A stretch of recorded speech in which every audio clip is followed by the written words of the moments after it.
अगर किसी के पास मेरी पर्सनल इन्फॉर्मेशन है और मैं चाहता हूँ कि वो इसे ना इस्तेमाल करे, तो मैं कभी भी अपना right to process restriction of processing इस्तेमाल कर सकता हूँ। आइए इस राइट के बारे में हम इस वीडियो में बात करें। मेरे यूट्यूब चैनल पे आपका स्वागत है, जिस पे आप डेटा प्राइवेसी के नए वीडियोस लगातार देखते आए हैं। डेटा प्राइवेसी क्या है? डेटा प्राइवेसी मेरा हक है कि मैं तय करूँ कि मैं अपनी क्या पर्सनल इन्फॉर्मेशन शेयर करना चाहता हूँ, किसके साथ शेयर करना चाहता हूँ और क्यों शेयर करना चाहता हूँ। और अगर मैं किसी के साथ शेयर कर रहा हूँ तो क्या मैं उसे अलाउ कर रहा हूँ कि वो मेरी पर्सनल इन्फॉर्मेशन आगे किसी और के साथ शेयर करे। जैसे कि अगर कोई मेरे पास आता है और मुझसे मेरा फ़ोन नंबर मांगता है जिससे कि मुझे टेलीफोन पे अपने प्रोडक्ट्स के नए ऑफर दे सके, तो मैं तय करूँगा कि मुझे नंबर शेयर करना है कि नहीं करना, उसे अलाउ करना है कि नहीं करना।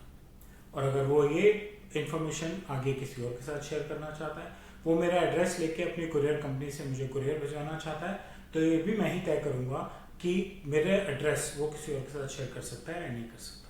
ये जो प्रोसेस है जिसमें वो हमसे परमिशन मांग रहा है कि मेरे को अपनी इन्फॉर्मेशन दे दो और मुझे अलाउ कर दो कि मैं आपकी इन्फॉर्मेशन को प्रोसेस कर सकूं, किसी और के साथ शेयर कर सकूं, इसे हम कंसेंट मैनेजमेंट भी कहते हैं। और इस पर भी बहुत सारे वीडियोस मेरे चैनल पे अवेलेबल हैं। और डेटा प्राइवेसी में वो कानून हैं, वो रूल्स हैं जो मुझे बचाएंगे अगर इनकेस मुझे लगे कि मेरी पर्सनल इन्फॉर्मेशन गलत तरीके से इस्तेमाल की जा रही है, गलत जगह शेयर की जा रही है, तो वो रूल्स मेरी मदद करेंगे मुझे बचाने में कि वो इन्फॉर्मेशन ना इस्तेमाल की जाए। Right to restriction of processing, simple.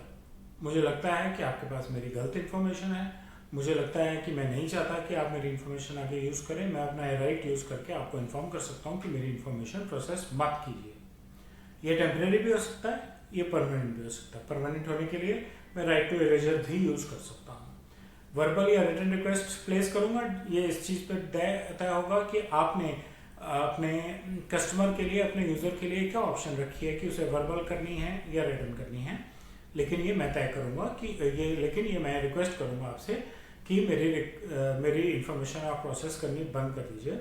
Processor को वो एक रिक्वेस्ट वैलिडेट करके उसको 1 महीने के अंदर या तो प्रोसेसिंग बंद करनी पड़ेगी, या जो भी रिटर्न रिप्लाई आएगा उसका कि ये क्यों नहीं बंद होनी चाहिए, वो समझा सकता है। बेस्ट प्रैक्टिस ये है कि जैसे ही आपको रिक्वेस्ट आए कि प्रोसेसिंग बंद कर दीजिए, आप उसको टेम्परेरी समझ के एटलीस्ट प्रोसेसिंग उसी टाइम बंद कर दीजिए। रिलेटेड डिस्प्यूट पे बाद में भी काम हो सकता है। इंपॉर्टेंट चीज़ें क्या हैं? किस केस में किसी को ज़रूरत पड़ सकती है कि वो राइट टू प्रोसेसिंग यूज़ करे, रिस्ट्रिक्ट माई प्रोसेसिंग यूज़ करे। जिस पर्पज़ के लिए इन्फॉर्मेशन ली थी वो पर्पज़ ख़त्म हो गया। आप हो सकता है कहें कि उसके बाद भी मैं इन्फॉर्मेशन को आगे कहीं यूज़ करूँगा, लेकिन मुझे लगता है कि मुझे आपको दोबारा नहीं यूज़ करने देनी चाहिए। मैं आपको मना कर सकता हूँ, नया पर्पज़ कोई है नहीं या मुझे वो पसंद नहीं है। आपने बिना मेरे कंसेंट के मेरे से इन्फॉर्मेशन ली थी, या आपने नेक्स्ट पर्पज़ के लिए मेरा कंसेंट नहीं लिया। मुझे लगता है आप लॉफुली प्रोसेस नहीं कर रहे। मुझे लगता है कि इन्फॉर्मेशन में कहीं कुछ गैप है। जैसे अगर गलत एड्रेस है, अब गलत एड्रेस पे चिट्ठियाँ भेजे जा रही हैं, मैं कह रहा हूँ रुक जाइए, पहले एड्रेस वैलिडेट कर लेते हैं, फिर उसके बाद उसको ठीक करके दोबारा इस्तेमाल कर लेंगे, ठीक। और या फिर इरेजर या राइट टू ऑब्जेक्ट की जो रिक्वेस्ट मैंने की हुई है वो अभी पेंडिंग चल रही है, तो आपको एटलीस्ट मेरी इन्फॉर्मेशन की प्रोसेसिंग इमीडिएटली बंद कर देनी चाहिए और प्रोसेसिंग बिल्कुल क्लोज कर देनी चाहिए। और इसमें चिल्ड्रंस डेटा जो है माइनर्स का, वो भी इंक्लूड होता है कि उसमें भी right to restriction of processing इस्तेमाल की जा सकती है, जो उसके पेरेंट या गार्जियन इस्तेमाल करेंगे। की एस्पेक्ट्स क्या हैं इसके? प्रोसेसर को डेटा टेम्परेरीली कहीं और मूव करना पड़ेगा, ज़रूरत पड़ेगी तो उसको रिस्टोर कर सकता है। उसको ये ध्यान देना होगा कि जिस डेटा के बारे में बात हो रही है वो किसी भी कीमत पर प्रोसेस नहीं होना चाहिए। अगर उसको लगे कि रिक्वेस्ट इनवैलिड है, गलत सोर्स से आई है या गलत क्लॉज पे आई है, तो वो रिक्वेस्ट को रिजेक्ट भी कर सकता है। लेकिन उसे ध्यान रखना पड़ेगा कि वो अपने कारण, जिस कारण से उसने रिक्वेस्ट की रिस्ट्रिक्शन को या रिस्ट्रिक्शन की रिक्वेस्ट को रोका है, उसको वो प्रॉपरली डॉक्यूमेंट करे, जिससे कि कल को अगर यूज़र लिटिगेशन करे, लीगल जाए, कोर्ट में जाए, तो वो कोर्ट में जवाब दे सके कि उसने रिक्वेस्ट क्यों नहीं मानी।